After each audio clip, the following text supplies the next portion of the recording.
के लिए। मार्ग में जितने 1 महीना के बालक हैं सबको मारते हुए आ रही है। और पंसेना प्रहिता घोरा पूतना बालघातिनी सुसुचारिणी गृहंतीपुर ग्राम प्रजातिषु। जितने गांवों में जितने बालक 1 महीना में मिल रहे हैं सबको मारते हुए आ रही है सच धरती। और जैसे ही गोकुल में प्रवेश की तो ऐसा लग रहा था कि साक्षात लक्ष्मी चली आ रही है। और प्रवेश किया, किसी ने रोका भी नहीं और सीधे जा रही कहाँ? यशोदा के महल में जा रही है।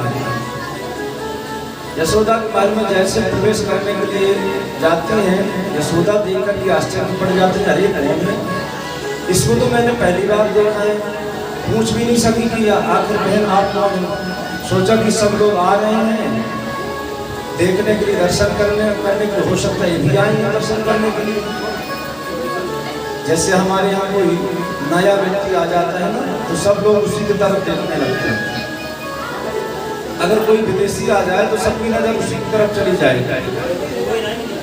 पूतना इतना सुंदर सद्धत के लिए आई थी, सबकी नजर उसकी तरफ चली गई। अब पूतना सीधे कहाँ गई? जहाँ कन्हैया सोई हुई थी। और जैसी लाला ने देखा पूतना मौसी आ गई है तो लाला ने अपने आंखों को, नेत्रों को बंद कर दिया। बहुत सुंदर भाव, क्यों नेत्र बंद किए?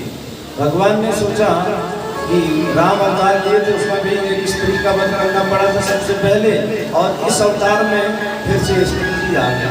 भगवान ने तुरंत नेत्र बंद कर दिया। या भगवान के नेत्रों में एक में सूर्य का वास, एक में चंद्रमा का वास है। दर्शन अच्छी चीज का किया जाता है, कहाँ से राक्षसी आ गया। संतों ने कहा भगवान ने इसलिए बंद किए कि नैन से जब नैन मिलते हैं तो प्रेम बढ़ता है, प्रीति होती है। भगवान ने सोचा इससे अगर मैं नजर मिलाऊंगा और अगर प्रीत हो गई, प्रेम हो गई तो मैं उसका कल्याण नहीं कर पाऊंगा। इसलिए भगवान ने नेत्र बंद कर दिया। या भगवान ने इसलिए नेत्र बंद किए कि भगवान भोलेनाथ को बुलाया, प्रभु आप आइए और एक जहर लेकर के विषपान कराने मुझे आई है, और विषपान तो मैं करूँगा नहीं। क्यों? मैं तो यहाँ माखन मिश्री खाने के लिए आया हूँ, और आप आइए और विषपान कीजिए और मैं बढ़िया से माखन मिश्री इसका दुख पान करूँगा। आ जाइए, आगे आ जाइए। और इसके बाद पूतना ने सीधे भगवान को अपने गोदी में ले लिया। सोचा थोड़ी देर में थोड़ा सा दूध पान करेगा, थोड़ा सा जहर जाएगा इसके मुख में, इसका राम नाम से कल्याण हो जाएगा। और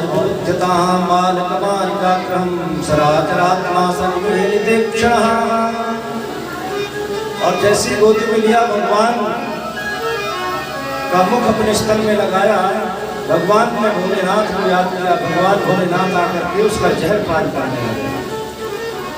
एक व्यक्ति रो रहा था, वहीं पर खड़ा खड़ा। भगवान ने कहा भाई आप क्यों रो रहे हैं? बोले महाराज आप दूध पान करें, दूध पी रहे हैं, भोलेनाथ अपना आहार विषपान कर रहे हैं और मैं रो रहा हूँ, मुझे क्यों? मुझे कुछ मिल नहीं रहा। बोले आप कौन है? बोले मैं काल हूँ। भगवान ने कहा कि आप काल हैं तो इसके प्राणों का संचार, प्राणों को पीजिए आप। तो काल उसके प्राणों को खींचने लगे। तो सामुंचारमति प्रभाषिणी निष्पीड,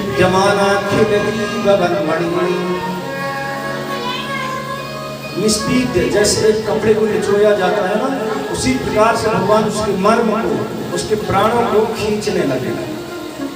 भगवान ने सोचा अगर यहाँ मर जाए तो गड़बड़ हो जाएगा। तो भगवान ने क्या किया, उसको ले जा करके आंगन के द्वार, आंगन के माध्यम से ले जाकर के बाहर ले गए, वन में, जंगल में ले गए। और पूतना ने अंत में अपना विशाल रूप धारण कर लिया। और राक्षस कितना भी अच्छा रूप बना ले, अंत में अपने असली रूप में आ ही जाता है।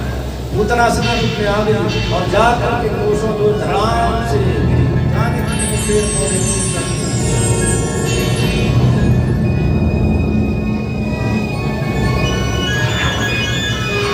अब तो पूतना का वध हुआ और भगवान उसकी गोदी में खिलखिला करके हंस रहे थे। गोपियों ने देखा कि अरे ये क्या हो गया, दौड़े दौड़े गए तो कन्हैया हंस रहे हैं। तुरंत वहां से कन्हैया को लेकर के आती है यशोदा आदि और उनकी नजर उतारती है और नजर उतार करके गौशाला में लाती है और गौशाला में ला करके क्या करती सबसे पहले गोमूत्रेण स्नात्वा, गाय के मूत्र से उनको स्नान कराना। पुनर्गो रजसार्धनम, गाय की धूली जो है ना उससे उनको शरीर को पोंछते हैं, फिर गाय के मूत्र से झाड़ती हैं, फिर उनको भगवान के नामों से ही उनकी नजर उतारती है। कैसे सुखदेव स्वामी कहते राजन, इंद्रियाणि हृषिकेशः प्राणान् नारायणोऽवतु, श्वेतदीपवतिश्चित्तं मनो योगेश्वरो वतु। हमारे कन्हैया की इंद्रियों की रक्षा ऋषिकेश करें, प्राणों की रक्षा भगवान नारायण करें। इस प्रकार से उनके नामों से झाड़ा दे रहे, झाड़ नहीं है, और भगवान के नाम मुस्कुरा रहे, हंस रहे हैं। भगवान ने कहा आप क्यों हंस रहे हैं? बोले प्रभु आप ही के नाम और आप ही को झाड़ा दे रही हैं। भगवान ने कहा तुम नहीं समझोगे, इस बात को तुम नहीं समझ सकोगे। और इस प्रकार से भगवान झाड़ा दे करके फिर नंद बाबा आए, तो नंद बाबा ने देखा अरे ये क्या हो रहा है। तो उस पूतना के शरीर को अलग अलग अंगों में काट करके अलग अलग चिताएं बनाई गई और उस पूतना के शरीर को जलाया गया।